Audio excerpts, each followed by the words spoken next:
Hello बच्चों, स्वागत है आप सभी का आपके अपने चैनल केमिस्ट्री विद अनुराग में। बच्चों 11th-12th के लिए हम लोग जनरल ऑर्गेनिक केमिस्ट्री की सीरीज चला रहे हैं, जिसमें अब तक हम लोगों ने अच्छे खासे टॉपिक्स को डिस्कस कर लिया है। ये टॉपिक्स क्या हैं, आप अगर वीडियोस को देखते रहे होंगे या बने हुए हैं वीडियोस के सीक्वेंस में, तो आपने देखा होगा फर्स्ट ऑफ ऑल हम लोगों ने नेमिंग डिस्कस की, जिसमें हमने 5 वीडियोस ली। फिर 2 वीडियोस में हमने क्लासिफिकेशन देखा, एक वीडियो हमने एरोमेटिसिटी समझने के लिए लिया। फिर इसके बाद हम लोगों ने बात की मैकेनिज्म की कि जब कोई ऑर्गेनिक रिएक्शन होती है तो उसके अंदर क्या चीजें होती हैं, कैसे बॉन्ड टूटते हैं और फिर कैसे न्यू बॉन्ड्स बनते हैं। इसको समझने के लिए हम लोगों ने first of all bond lysis को समझा, जिसको आप लोगों ने हिंदी में बोला था बंध विदलन। हम लोगों ने बात की थी बंध विदलन की, समविदलन और विषम विदलन, हेट्रोलिसिस एंड होमोलिसिस। फिर इसके बाद बॉन्ड लिसिस जब हमने पढ़ा तो वहां देखा carbocation, carbanions and carbon free radical, मतलब कार्बोधनायन, कार्बोडिडायन और कार्बन मुक्त मूलक बनते हैं, उनको हमने समझा। फिर हम लोगों ने रिएजेंट्स पढ़े, मतलब इलेक्ट्रॉन्स नहीं अभिकर्मक और नाभिक्स नहीं अभिकर्मक, मतलब इलेक्ट्रोफाइल्स एंड न्यूक्लियोफाइल्स। ये इतना डिस्कस करने के बाद हमने ऑर्गेनिक मॉलिक्यूल्स में कुछ इफेक्ट्स को डिस्कस किया था, कुछ प्रभावों की बात की थी, जिसमें मेन ये 5 इफेक्ट्स हैं आपके। पोलर बॉन्ड के प्रेजेंस की वजह से जो पोलैरिटी आई थी, जो इफेक्ट आया था, उसको आपने प्रेरर बोला था, +I -I इफेक्ट। और कैसे इसकी मदद से हम कैसे स्टेबिलिटी डिस्कस करते हैं, ये हमने देखा था। फिर हम लोगों ने इलेक्ट्रोमेरिक इफेक्ट देखा कि जब कोई रिएजेंट आता है एक मॉलिक्यूल की तरफ तो उसमें पोलैरिटी कैसे डेवलप होती है, कोई अभिकर्मक जब आता है तब पोलैरिटी कैसे डेवलप होती है। फिर इसके बाद हम लोगों ने मेसोमेरिज्म या फिर मेसोमेरिक इफेक्ट की बात की थी कि एक सिस्टम में जब कॉन्जुगेशन होता है, जब double bond, single bond, double bond, positive charge, single bond, double bond, ऐसे आपने 4 क्राइटेरिया ली थी, उसकी वजह से जो डिलोकलाइजेशन या अस्थिरता आती है उसको हमने मेसोमेरिज्म का नाम दिया था। और अभी ठीक लास्ट वीडियो में हम लोगों ने अनुनाद या रेजोनेंस को डिस्कस किया कि एक मॉलिक्यूल के जब डिफरेंट स्ट्रक्चर्स पॉसिबल होते हैं, किसकी वजह से, डिफरेंट इलेक्ट्रॉनिक अरेंजमेंट की वजह से, तो इसको हम बोलते हैं रेजोनेंस। और कल लास्ट वीडियो में हमने रेजोनेंस के बारे में डिस्कस कर लिया था। अब लास्ट इफेक्ट है हाइपर कॉन्जुगेशन, इसको हम लोग आज समझने वाले हैं, जिसको हम हिंदी में अतिसंयुग्मन का नाम देते हैं। चलते चलते हमने एक बात ये भी की थी कि यूं तो ये 11th-12th के सिलेबस की चीज है, 11th के लास्ट में मिलता है, 12th के बच्चों के लिए बहुत जरूरी है। कुछ स्टेट यूनिवर्सिटीज या सेंट्रल यूनिवर्सिटीज के लिए जो सिलेबस डिजाइंड है उसमें भी ये सब टॉपिक्स ग्रेजुएशन के लिए बीएससी में बहुत ही इंपॉर्टेंट है। तो हाइपर कॉन्जुगेशन ग्रेजुएशन स्टूडेंट्स के लिए भी फायदेमंद हो सकता है। तो आइए आज हम लोग शुरू करते हैं अतिसंयुग्मन। इसमें क्या है, पहली चीज तो आप हाइपर कॉन्जुगेशन के जो डिफरेंट नेम्स हैं वही हम लोग इनलिस्ट कर लेते हैं, उन्हीं नामों को पहले लिख लेते हैं। तो हाइपर कॉन्जुगेशन को एक और नाम दिया जाता है no bond resonance, no bond resonance. इसी को बोला जाता है बेकर नाथन इफेक्ट, या इसी को बोला जाता है एंकीमेरिक असिस्टेंस। ये इसके नाम है। हिंदी में आप संयुग्मन बोलते हैं, इंग्लिश में इसको हाइपर कॉन्जुगेशन बोला जाता है। आज हम एक इफेक्ट को डिस्कस करेंगे जिसमें रेजोनेंस भी होगा और उस तरह से बॉन्डिंग या डिलोकलाइजेशन भी नहीं दिखेगी। तो चलिए देखते हैं क्या होता है अतिसंयुग्मन या फिर हाइपर कॉन्जुगेशन। हाइपर कॉन्जुगेशन मतलब बेटा, हाइपर कॉन्जुगेशन मीन्स डिस्पर्सल और delocalisation of sigma bond through conjugation. मतलब कॉन्जुगेशन दिखे और सिग्मा बॉन्ड डिलोकलाइज हो रहे हों, मतलब यहाँ पे सिग्मा बॉन्ड डिलोकलाइज होंगे। आपने रेजोनेंस में देखा था मोस्टली पाई बॉन्ड डिलोकलाइज हो रहे थे या लोन पेयर डिलोकलाइज हो रहे थे। यहाँ पे फॉर्म्ड सिग्मा बॉन्ड डिलोकलाइज होंगे और उसकी वजह से एक मॉलिक्यूल के डिफरेंट स्ट्रक्चर्स मिलेंगे। हिंदी में क्या बोल सकते हैं इसको आप कि सिग्मा बंधों का में अस्थिरता संयुग्मन के कारण इसको आप हाइपर कॉन्जुगेशन का नाम देते हैं। अब ये आपको समझने वाली बात ये है कि ये तभी पॉसिबल है जब सिस्टम में एटलीस्ट वन अल्फा कार्बन हो, अल्फा हाइड्रोजन हो, एटलीस्ट वन अल्फा हाइड्रोजन। मतलब ये है कि एक डिलोकलाइजेशन में जो डिलोकलाइज होगा वो कौन होगा, अल्फा हाइड्रोजन डिलोकलाइज हो, सिग्मा बॉन्ड डिलोकलाइज होने वाले हैं जो अल्फा हाइड्रोजन से कंजुगेटेड होंगे। तो अल्फा हाइड्रोजन अगर नहीं है किसी सिस्टम में तो वो हाइपर कॉन्जुगेशन नहीं दिखा सकता है, वो कभी हाइपर कॉन्जुगेटिव स्ट्रक्चर्स देगा ही नहीं। और हाइपर कॉन्जुगेशन देते कौन कौन लोग हैं, हाइपर कॉन्जुगेशन की फिनोमिना कौन रिप्रेजेंट करता है, तो ये carbocations, carbon free radicals and olefins. Olefin means alkenes, जो एल्कीने हैं, ये तीन सिस्टम ऐसे हैं जो हाइपर कॉन्जुगेशन देते हैं, हाइपर कॉन्जुगेशन रिप्रेजेंट करते हैं। कौन कौन, कार्बोकैटायन, कार्बेनाइन एंड एल्कीन्स। फिर बात आपको एक ये समझनी है कि अल्फा हाइड्रोजन जितने होंगे उतने ही हाइपर कॉन्जुगेटिव स्ट्रक्चर्स मिलेंगे। मतलब ये भी हम कह सकते हैं hyper conjugative structures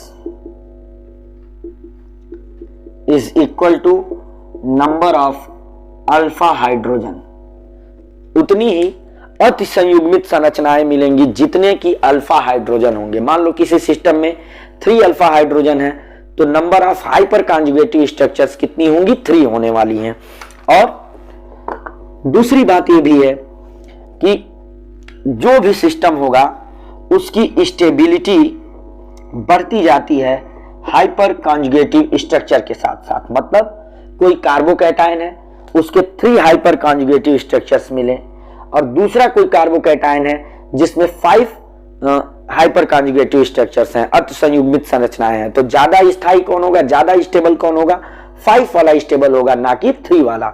means more the number of hyper conjugative structures more will be the stability of the system. जो भी सिस्टम होगा वो ज्यादा स्टेबल मिलने वाला होगा।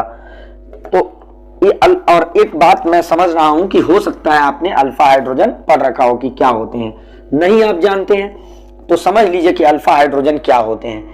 जैसे मान लो कोई कार्बोकैटायन है, यहां प्लस लगा हुआ है, ये मेथिल कार्बोकैटायन है जिसको आप मेथिलीनियम आयन बोलते हो, 0 डिग्री कार्बोकैटायन। ये फंक्शनल कार्बन बोला जाएगा क्योंकि इसी पर पॉजिटिव चार्ज है, इसको आप बोलते हो फंक्शनल कार्बन या इसको आप बोलते हो क्रियात्मक कार्बन। क्रियात्मक कार्बन से जो कार्बन जुड़ता है, जैसे मान लो ये एथिल कार्बोकैटायन हम बनाते हैं, ये एथिलीनियम अब बना दिया, ये मेथिलीनियम है और ये एथिलीनियम है, मेथिलीनियम आयन, एथिलीनियम आयन। ये फंक्शनल कार्बन हुआ, जिस पे पॉजिटिव चार्ज दिख रहा है वो फंक्शनल कार्बन हुआ। इसके बगल वाला जो इससे जो अटैच्ड कार्बन होंगे वो अल्फा कार्बन बोले जाते हैं। इसके बाद और ये चेन अगर बढ़ती जाती, एथिलीनियम ना होके, अभी तक एथिलीनियम था, ये हाइड्रोजन है तो एथिलीनियम है अभी ये।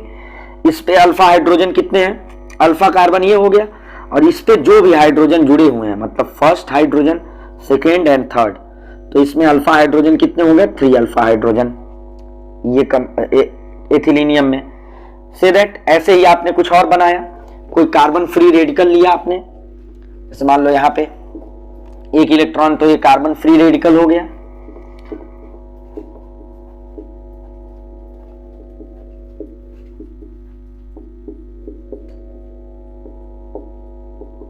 तो ये फंक्शनल कार्बन,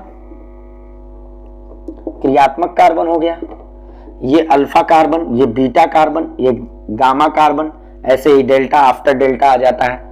तो यहां पे इस अल्फा कार्बन पे कितने हाइड्रोजन, 1 एंड 2।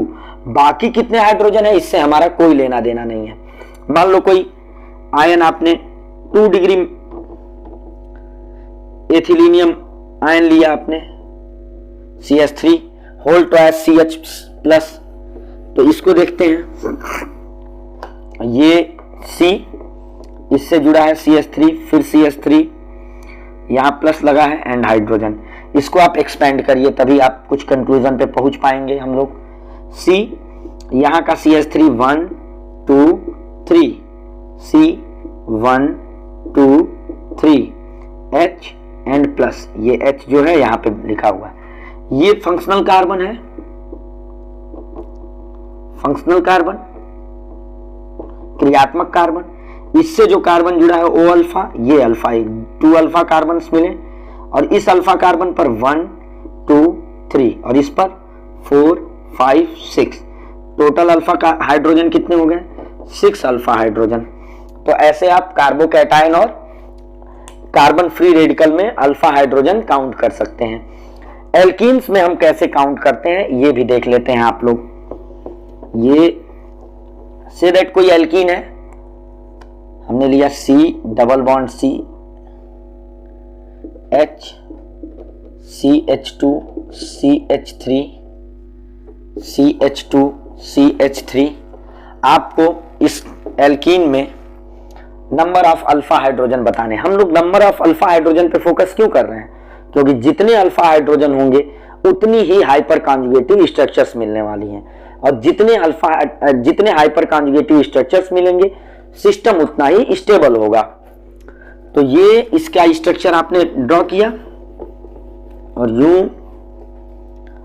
हम लोगों ने लिखा C H double bond CH CH H CH, draw कर लीजिए structure बकायदे, CH H C H H H। ये दोनों के दोनों फंक्शनल कार्बन हो गए। यहां अब एक फंक्शनल कार्बन नहीं है, यहां क्या है? 2 फंक्शनल कार्बन्स हैं, क्योंकि ये दोनों ही डबल बॉन्ड से अटैच्ड हैं, डबली बॉन्डेड हैं। इसके बगल में यहां एक अल्फा, इधर एक अल्फा, ये भी बीटा, ये भी बीटा, मीन्स ठीक जो बगल में है, जो डायरेक्टली अटैच्ड होते हैं फंक्शनल कार्बन से, वो अल्फा कार्बन बोले जाते हैं। तो एक alpha hydrogen, 2 alpha hydrogen, 3 and 4, total alpha hydrogen 4 alpha hydrogen. Means अगर इस एल्कीन का आपको हाइपर कॉन्जुगेटिव स्ट्रक्चर बनाना हो, जो कि क्या है 1 2 3 4 5 6, हेक्स 3 इन है,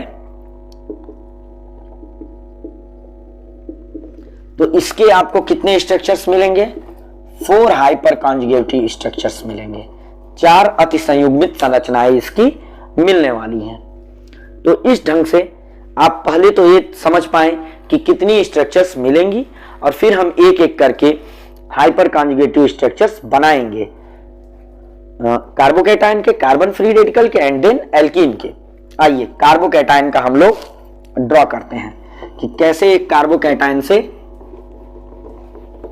हाइपर कॉन्जुगेटिव स्ट्रक्चर्स मिलेंगी, या कैसे एक कार्बोकैटायन हाइपर कॉन्जुगेशन रिप्रेजेंट करता है। ये देखिए, जैसे मान लीजिए आपको, हम लोग अभी डिस्कस करने जा रहे हैं कार्बोकैटायन, जो आपको 0 डिग्री कार्बोकैटायन मिलती है, मेथिल कार्बोकैटायन, मेथिलीनियम आयन, ये 0 डिग्री है, 0 डिग्री कार्बोकैटायन। यहां पे नो अल्फा कार्बन, भाई केवल फंक्शनल कार्बन है, इसके बगल में कोई कार्बन है ही नहीं, सो नो अल्फा हाइड्रोजन, इसलिए अल्फा हाइड्रोजन नहीं है, और अल्फा हाइड्रोजन नहीं है सो नो हाइपर कॉन्जुगेशन, ये हाइपर कॉन्जुगेशन ही नहीं देगा। ठीक है, फिर इसके बाद हम लोग देखते हैं कि फिर जो देगा, जो इस हाइपर कॉन्जुगेशन जो रिप्रेजेंट करने वाला है उसको देखते हैं। जैसे एथिल कार्बोकैटायन है, CH H CH H H, यहां प्लस है, एथिल कार्बोकैटायन है, एथिल कार्बोकैटायन 1 डिग्री कार्बोकैटायन है ये। तो देखिए होता क्या है बाबू, ये 1 अल्फा 2 अल्फा 3 अल्फा, कितने अल्फा हाइड्रोजन है? 3 अल्फा हाइड्रोजन। तो इसकी 3 हाइपर कॉन्जुगेटिव स्ट्रक्चर्स मिलेंगी, तीनों बनाते हैं हम लोग स्ट्रक्चर। यहां क्या है, इनको नंबर दे देते हैं 1 2 3।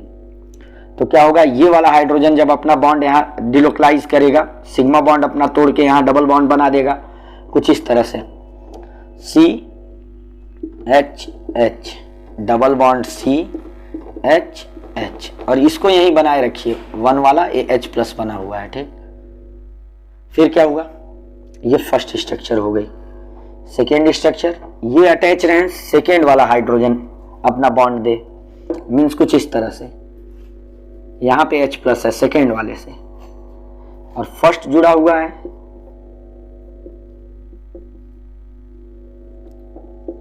मीन्स 1 और 3 अटैच्ड हैं। अभी यहां 2 और 3 अटैच्ड थे, फर्स्ट हाइड्रोजन का बॉन्ड टूटा था। यहां पे क्या है, फर्स्ट एंड थर्ड बचे पड़े हुए हैं, सेकेंड का बॉन्ड टूटा हुआ है, ये सेकेंड हाइपर कॉन्जुगेटिव स्ट्रक्चर हो गई। थर्ड में ये थर्ड हाइड्रोजन से तोड़ दो तो ये C, तो फर्स्ट एंड सेकेंड वाले बचे पड़े रहेंगे, थर्ड वाला यहां H+ आयन बनाए रखेगा, ये डबल बॉन्ड CH, ये थर्ड हाइपर कॉन्जुगेटिव स्ट्रक्चर हो गई। तो इस तरह से आप कार्बोकैटायन के हाइपर कॉन्जुगेटिव स्ट्रक्चर्स ड्रॉ कर सकते हो। भाई कार्बोकैटायन क्या करेगा, यहाँ पॉजिटिव चार्ज है तो ये एरो यहाँ पे आप लाएंगे, एरो लाने का मतलब ये जो इलेक्ट्रॉन पेयर है यहाँ पे आकर के बॉन्ड बना लेंगे, ये चीज है ना। तो इस तरीके से आप, यहाँ पॉजिटिव चार्ज खत्म हुआ, फिर पहले फर्स्ट हाइड्रोजन, फिर सेकेंड, फिर थर्ड हाइड्रोजन से। चलिए सेकेंड एग्जांपल हम लोग देखते हैं।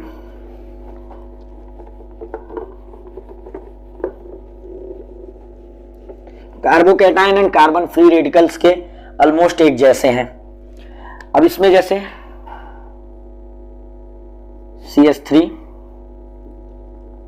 होल ट्वाइस CH+, इसको बनाना हमें 2 डिग्री मेथिल कार्बोकैटायन, इसका बनाना है। तो इसको पहले आप number of alpha hydrogen estimate करिए। तो ये CH+,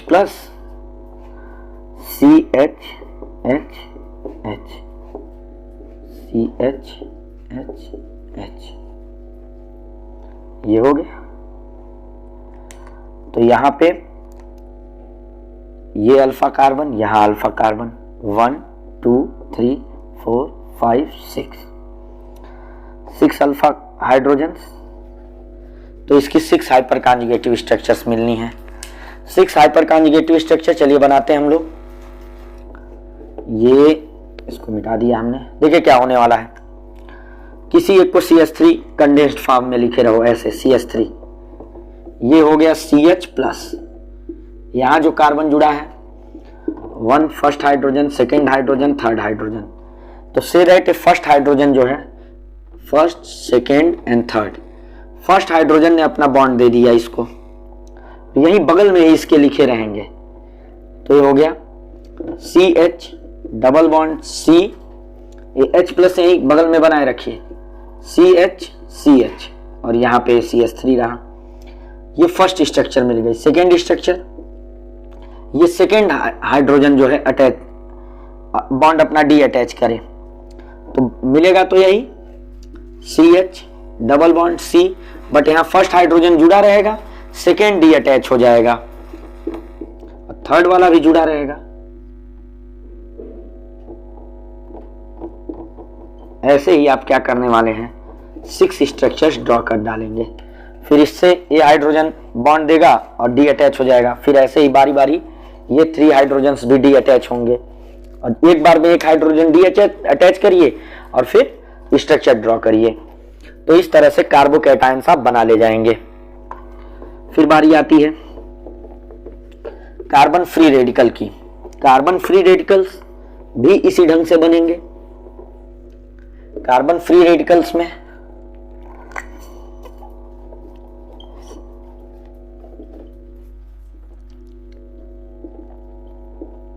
कार्बन फ्री रेडिकल के हाइपर कॉन्जुगेटिव स्ट्रक्चर्स बनाते हैं हम लोग।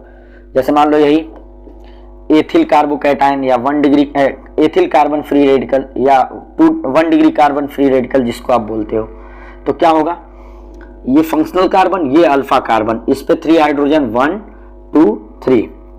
फर्स्ट स्ट्रक्चर क्या मिलने वाला है, फर्स्ट हाइड्रोजन से हाफ शेयर कर लिया, हाफ बॉन्ड चला गया हाइड्रोजन के पास, हाफ कार्बन के पास। Half bond means single bond means 2 electron, half bond means half 1 electron. तो ये पहला स्ट्रक्चर मिला, ये एक हाइड्रोजन के पास गया, यहां C,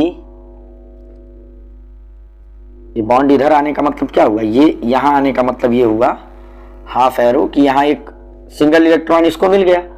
ये जब सिंगल इलेक्ट्रॉन इस सिंगल इलेक्ट्रॉन के साथ बॉन्ड बना लेगा तो ये C, डबल बॉन्ड C, इस पे H2 तो है ही ऑलरेडी, ये H के पास एक इलेक्ट्रॉन आ गया, फर्स्ट इलेक्ट्रॉन हाइड्रोजन जो था, फर्स्ट हाइड्रोजन। बाकी सेकेंड एंड थर्ड अपनी जगह बचे पड़े हुए हैं। एल्कीन बन गया, कार्बोकैटायन से भी एल्कीन बनी थी, कार्बन फ्री रेडिकल से भी, ये फर्स्ट स्ट्रक्चर है।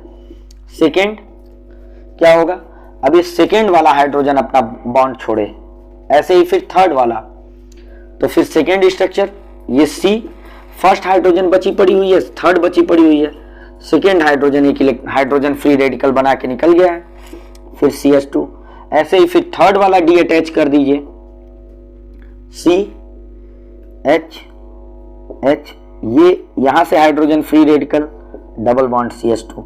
मीन्स करना कुछ नहीं है, बारी बारी आप एक एक हाइड्रोजन हटाते जाइए और जितने भी आपको हाइड्रोजन अल्फा हाइड्रोजन मिलेंगे उतने अल्फा हाइड्रोजन आप डी अटैच करेंगे, उतने अल्फा हाइड्रोजन को दूर हटाएंगे और सिग्मा बॉन्ड वहां पे डिलोकलाइज होगा और इस ढंग से आपको एक एक स्ट्रक्चर मिलती जाएगी। लास्ट चीज इसमें समझ लेते हैं कि एल्कीन्स जो हैं, एल्कीन्स में कैसे डिलोकलाइजेशन होगा।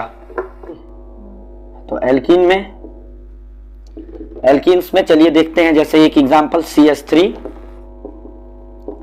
CH डबल बॉन्ड CH2, तो ये दोनों हो गए फंक्शनल कार्बन, ये और ये भी, ये दोनों फंक्शनल कार्बन हो गए और ये हो गया अल्फा कार्बन। इस पे 3 हाइड्रोजन है, 1 2 3, तो इसकी हाइपर कॉन्जुगेटिव स्ट्रक्चर्स कितने मिलने वाले हैं, 3 मिलने वाले हैं। तो ये क्या होगा, यहां पर ये देखिए, ये जो अल्फा हाइड्रोजन है अपना बॉन्ड यहां छोड़ेगा, बनाते चलते हैं आगे हम लोग, और ये अपना पॉजिटिव चार्ज हो जाएगा, ये H+, ये अटैच्ड है, ये अटैच्ड है और इनके बीच में अब डबल बॉन्ड बन गया। तो इस कार्बन को कितने बॉन्ड मिल गए, 1, और फिर अब डबल बॉन्ड फॉर्म हो जा रहे हैं। अगर ऐसे हम बना देते हैं तो 5 बॉन्ड हो गए, तो ये बॉन्ड टूट करके यहां चला आता है। मतलब ये है कि यहां पर आपको दिखा देना होगा नेगेटिव चार्ज, मतलब साथ में हो रहा है, ये बॉन्ड यहां आया तो ये बॉन्ड यहां टूट कर चला गया, ये फर्स्ट कॉन्जुगेटिव स्ट्रक्चर हो गया।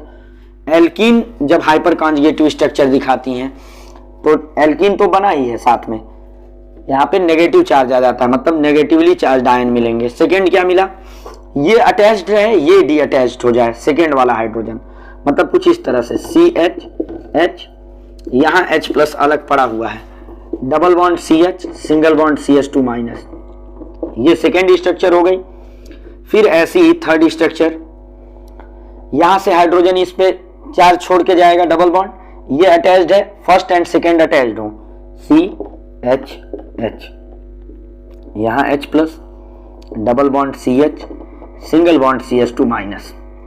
तो इस ढंग से हम लोग एल्कीन्स का भी हाइपर कॉन्जुगेटिव स्ट्रक्चर ड्रॉ कर सकते हैं।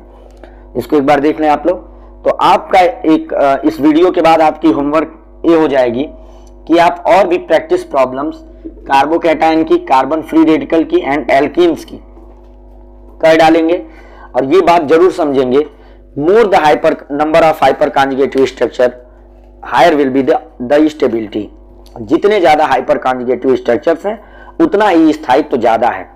और number of hyper conjugative structure आप कैसे समझेंगे, अब जैसे मान लो एग्जाम में आ गया, किसी कॉम्पिटिटिव एग्जाम में नीट में आ गया कि कौन ज्यादा स्टेबल है और आप हाइपर कॉन्जुगेशन के जरिए समझाने वाले हैं। पहली बात तो ये समझिए कि स्टेबिलिटी जब भी आपको किसी मॉलिक्यूल की देखनी है तो उसमें एरोमेटिसिटी देखेंगे, फिर रेजोनेंस एंड फिर हाइपर कॉन्जुगेशन। तो अगर आपने एरोमेटिसिटी मींस मेसोमेरिक इफेक्ट की तरफ आप जाएंगे, मेसोमेरिज्म, रेजोनेंस, हाइपर कॉन्जुगेशन। तो इस तरह से आप अल्फा आप वहां तो हम बैठ के एक एक का स्ट्रक्चर ड्रॉ नहीं करेंगे, हाइपर कॉन्जुगेटिव स्ट्रक्चर सीधा चीजें है। अल्फा हाइड्रोजन देखा, जितने अल्फा हाइड्रोजन उतनी ही हमको हाइपर कॉन्जुगेटिव स्ट्रक्चर्स मिलने वाली हैं। तो ये एक बेहद इंपॉर्टेंट टॉपिक खत्म हो गया। अब हम लोग इसके बाद हाइड्रोकार्बन शुरू करेंगे 11th के लिए जो होता है, और 12th के बच्चों के लिए एक थोड़े से गैप के बाद, जब तक आप ये बेसिक चीजें पढ़ डालें, फिर हम halo alkane, hello Erin, alcohol, phenol, ether, aldehyde, ketone, carboxylic acid. मेरी कोशिश होगी कि नवंबर मंथ में ये सब चीजें हम लोग पढ़ डालें, नवंबर टू दिसंबर तक, जिससे बोर्ड के पहले आपकी 12th की ऑर्गेनिक केमिस्ट्री कंप्लीट रहे। तो इन वीडियोस को आप देख डालिए, जो बेसिक केमिस्ट्री की है, ऑर्गेनिक केमिस्ट्री की, जो बहुत इंपॉर्टेंट है आपके लिए। इसको अगर आपने कायदे से समझ लिया तो ऑर्गेनिक आपको सीखने से कोई रोक नहीं सकता है, मेरा दावा है। तो आप जरूर इन वीडियोस को देखिए और बने रहिए हमारे साथ, जिससे मैं आपकी ज़्यादा से ज़्यादा मदद कर सकूं, आपको केमिस्ट्री से जोड़ सकूं, केमिस्ट्री के करीब ले जा सकूं। वीडियोस अच्छी लगती हों तो अपने दोस्तों के साथ भी शेयर करिए। Thank you, all the best बच्चों।